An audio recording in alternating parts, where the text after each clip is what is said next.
The proposal that Clive Lewis might vacate his Norwich South seat to engineer Andy Burnham's return to Westminster is one of those political stories that would once have belonged to the comic opera era of the militant years, or perhaps to the internecine dramas of the Conservative Party in the late May and early Johnson period.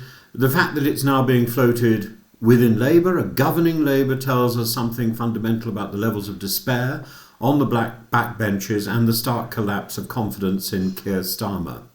It is at heart an astonishing plan because it depends on three improbable propositions lining up. First, that a sitting MP, Lewis, would willingly give up a secure seat with a 13,000 majority. Second, that Andy Burnham would abandon the mayoralship of Greater Manchester, his personal power base mid-term.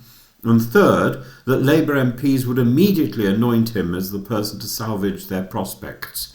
Each of these steps is implausible. Taken together, they belong more to the realm of political fantasy than political strategy, yet fantasies tend only to flourish when reality has become intolerable, and that is the context here. Starmer's position is visibly deteriorating. The polling is catastrophic. Labour languishing at 19%, Reform ahead, the Conservatives barely behind, and almost half of Labour's own voters now tell YouGov that Starmer should quit by 2029 at the latest, and more than a fifth want him gone now. These are not midterm blues. These are numbers that foreshadow implosion. Politics, of course, should not be governed by popularity alone, but we delude ourselves if we pretend that popularity is not the precondition of authority. A Prime Minister who cannot command confidence in the country, or indeed in their own parliamentary party, cannot govern. The machinery stalls, the cabinet becomes fractious, ministers begin to manoeuvre, anonymous briefings proliferate, and eventually a moment arrives when MPs, staring at their own extinction in the face, conclude that loyalty has become a luxury, and that is the point at which leaders fall. Clive Lewis's intervention is the first open statement of that logic. He's already described Starmer's position as untenable, already urged Labour to put country before party. His offer to resign is a symbolic expression of how seriously he takes that view. It is not, to be clear, a practical plan. No one believes a by-election in Norwich South is the route back to national stability, but the symbolism matters. It signals that some MPs no longer merely doubt Starmer, they want him removed. Burnham himself maintains the familiar dance of the reluctant contender. He insists he is focused on Greater Manchester, but he refuses to rule out a future challenge.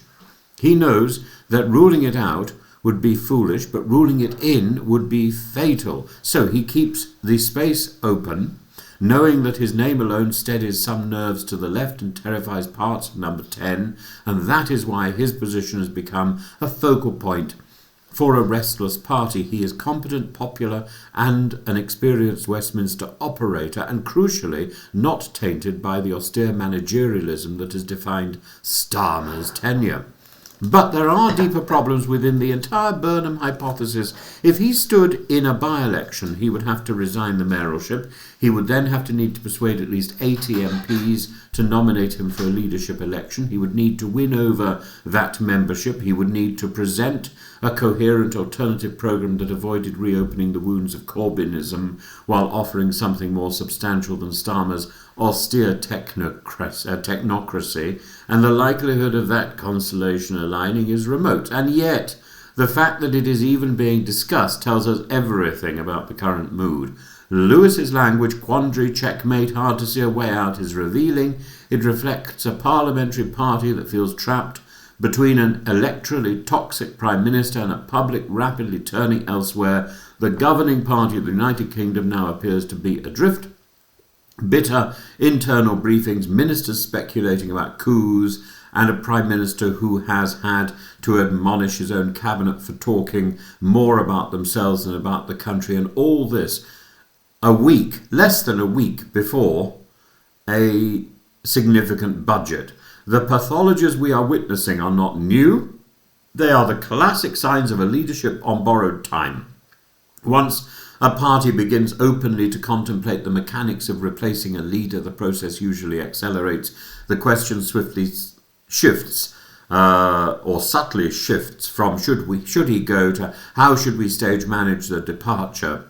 What exit route do we take? Starmer's insistence that he will lead Labour into the next general election as the ring of necessity rather than conviction. It sounds like Thatcher. On and on! Leaders always say this. They say it until the day they resign. The deeper question, however, is not whether Burnham can rescue Labour, it's whether any single figure can do that. It's whether any single figure at the moment can rescue the country from the mess created by, dare I say, Brexit, and the usual individuals will come out in the comment section to make a comment about that. The party's problems are structural, ideological incoherence, an attempt to triangulate between progressive values and electoral caution, the collapse of discipline inside Number 10, fiscal policy that's angered both the left and the centre, and a leadership that governs as though it were still in opposition. It is not obvious that swapping faces would resolve any of this, but the desperation is real, and when parties become desperate, extraordinary schemes acquire a perverse plausibility.